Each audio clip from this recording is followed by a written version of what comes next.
Well, the jailing of Pussy Riot has met opposition around the world.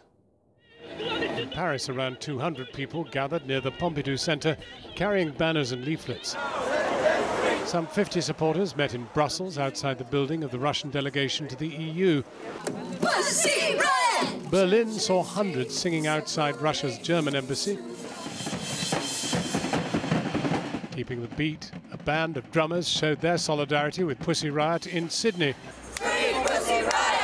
And balaclava-clad supporters protested against Vladimir Putin outside Russia's London embassy. It's awful, but it was almost inevitable. Everyone expected it, and it's quite clear that Putin's got more control over the judge than any kind of democratic process. It's an absolute disgrace to Russia and to the entire of Putin's government. Recently, celebrities like Sir Paul McCartney and Madonna have lent their support. Free Pussy Riot! Free Pussy Riot! And this week, the rapper Peaches released a new song calling for Pussy Riot to be free. Pussy Riot! Hello, ladies and gentlemen. We're joined now from Moscow by Pyotr Vertsilov, the husband of Nadia Tolokhnikova, who was jailed today, and from East London by the singer-songwriter Kate Nash, who's been campaigning for Pussy Riot's release. And Kate, we'll come to you in just a moment. Let's just first, with you, we'll go to Moscow, to Pyotr. Pyotr, first of all, even before today, you've only managed to visit, you've only been allowed one visit to your wife, is that right, in 5 months?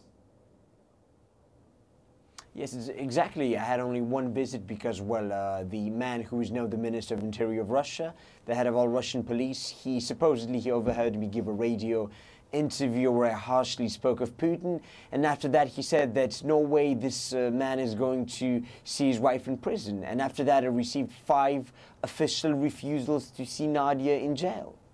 If such a thing had happened here in a cathedral, one can imagine the people might have been arrested, but never jailed. I'm just wondering, why do you think the authorities have clamped down so hard on these 3 women, including your wife?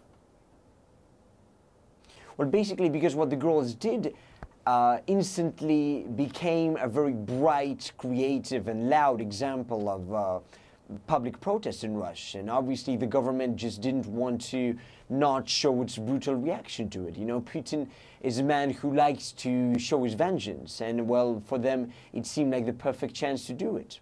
Now, the prison system in Russia does not have a great reputation. They've already been in jail for 5 months. Do you fear for the coming 2 years?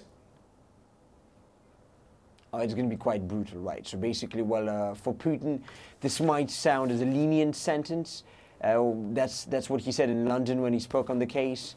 Well, everyone in the world and in Russia realizes that 2 years inside the brutal Russian prison system is something very, very hard. It hasn't changed much since the Gulag times, actually.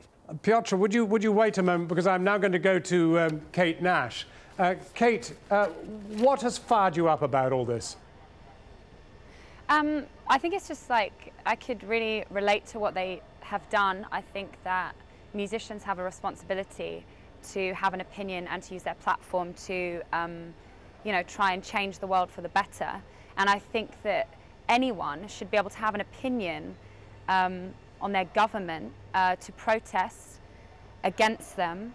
And I don't believe that the consequence of their actions is justifiable. I think it's clearly a matter of taste rather than a matter of the law. Just because you have offended somebody doesn't mean you can just throw them in jail. Would you yourself, do you think, go to Russia? Would you sing there? Have you ever sung there?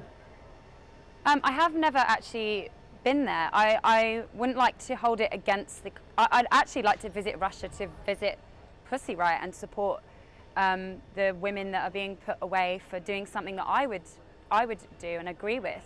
I think it's important. I mean, I just read today on BBC News that gay parades have been banned in Moscow for 100 years. I think we have to seriously question the way that Russia's being ruled and the people that are making decisions that are just actually like completely outrageous. It's 2012. I just don't understand. Pyotr, let me just ask you, would you like people like Kate to come to Moscow? I mean, how do you see protest running from now? No, obviously we would. So we're very, very happy when people from the West do show great interest in this case and get involved and come to Moscow and stage things in Moscow. Obviously, it's wonderful when people do things abroad, but it's much better when people have the courage and the desire and the power to come to Moscow and stage things locally. This is wonderful, and this should be happening. Can so I please ask you, do come to Moscow and do show your support here. Can I ask you one thing, Piotr? One of the most surprising things has been the expressions on the women's faces, including that of your wife, smiling at the worst of times, smiling at the moment when they actually get jailed.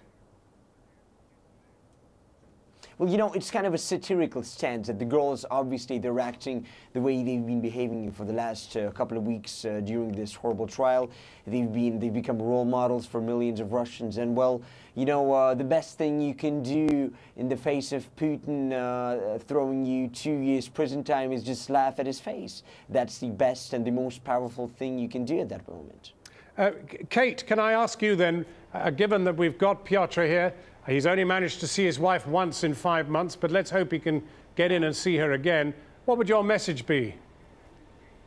Just to know that, you know, there are a lot of people out there that really support what these three women have done and that care about them and think that it's a complete injustice that they're being put in prison and jailed, and that we'll keep voicing our opinion on that and trying to help in any way that we can. It's very obvious, Piotr, that to anybody in the outside world, it is antediluvian to be jailing a punk band of singers. But on the other hand, you know, there are many people of the older generation in Russia who will be deeply offended by what they do in a cathedral. Are we perhaps failing to understand that a lot of Russians still live quite a long time ago? Well, you know, it's a very difficult thing with Christianity and Orthodox religion in Russia because, well, 20 years ago, the country was officially atheistic. And a lot of the people who are now talking about their religious feelings being insulted, some of them 20 or 30 years ago were in fact professors, teachers, or students at universities when they had to do exams on classes called such as scientific atheism. Right. So it's very interesting how people were able to quickly switch to another reality and suddenly envision themselves as very deep Christians. Piotr Veselov, Kate Nash, thank you both very warmly for joining us. Thank you. Thank Kathy. you.